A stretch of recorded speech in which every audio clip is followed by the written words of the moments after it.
یہ کہانی ہے ایک قوم کی جو غلامی سے نکلی، سمندر کو چیر کر گزری اور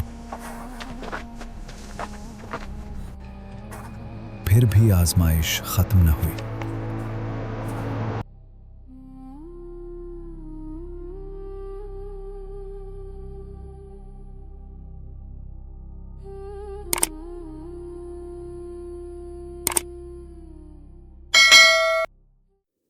تاریخ کے سینے میں کچھ ایسی داستانیں دفن ہیں جو انسانی عقل کو حیران کر دیتی ہیں۔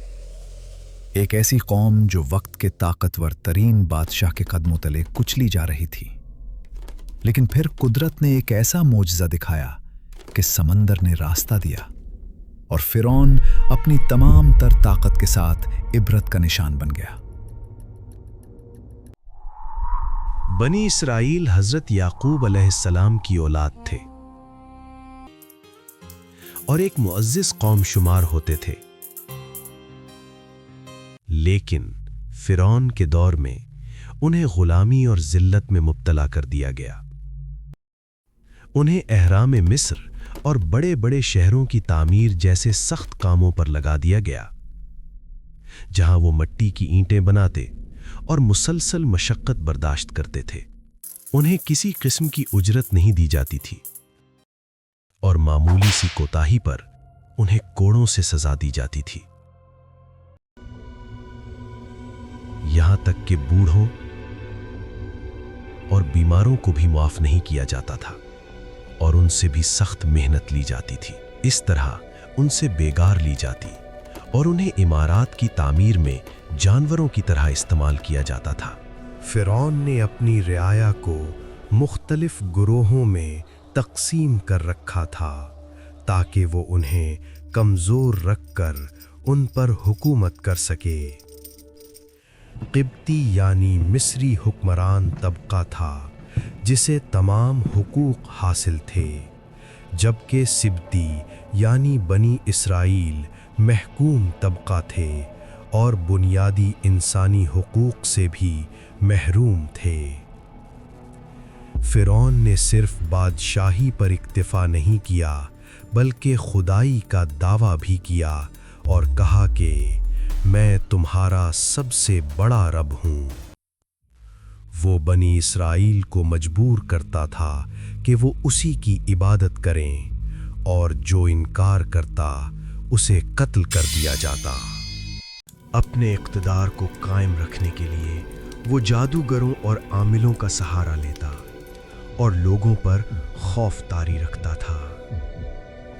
جو بھی حق کی بات کرتا اسے یا تو جادو کے ذریعے یا سخت جسمانی سزا دے کر خاموش کر دیا جاتا۔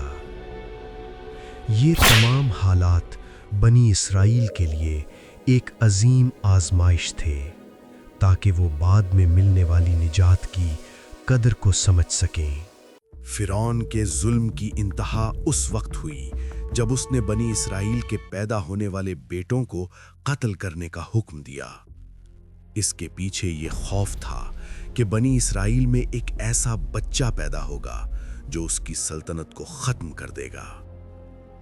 چنانچہ ہر پیدا ہونے والے لڑکے کو قتل کر دیا جاتا، جبکہ لڑکیوں کو زندہ چھوڑ دیا جاتا تاکہ وہ خدمت کے لیے استعمال ہوں۔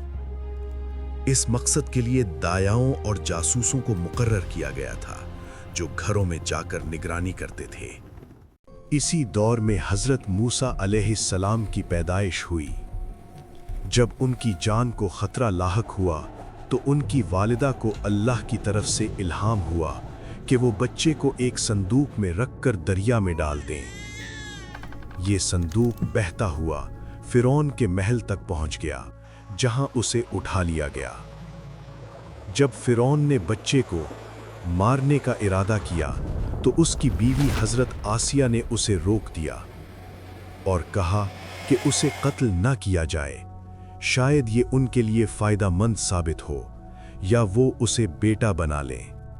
پھر وقت آیا کہ اللہ تعالیٰ نے حضرت موسیٰ علیہ السلام اور حضرت ہارون علیہ السلام کو حکم دیا کہ وہ بنی اسرائیل کو لے کر رات کے وقت مصر سے نکل جائیں۔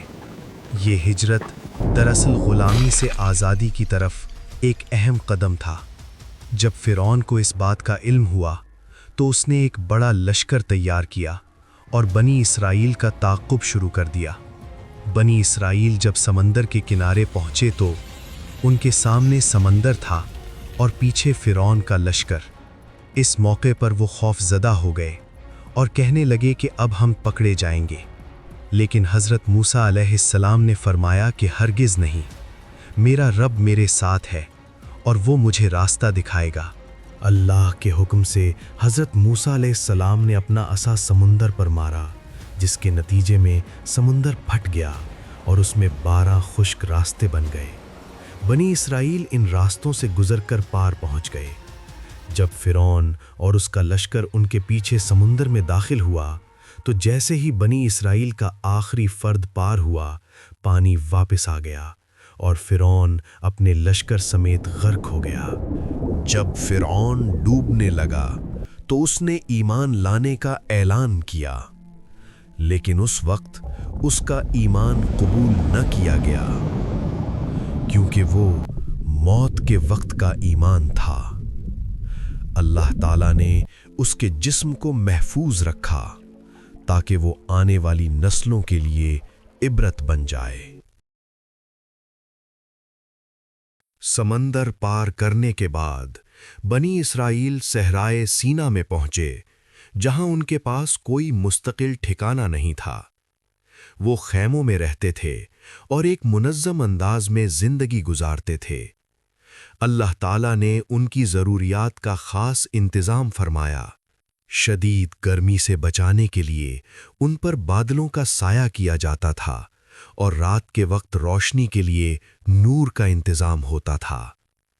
ان کے کھانے کے لیے آسمان سے من و سلوہ نازل کیا جاتا تھا، جس سے انہیں محنت کے بغیر غذا ملتی تھی۔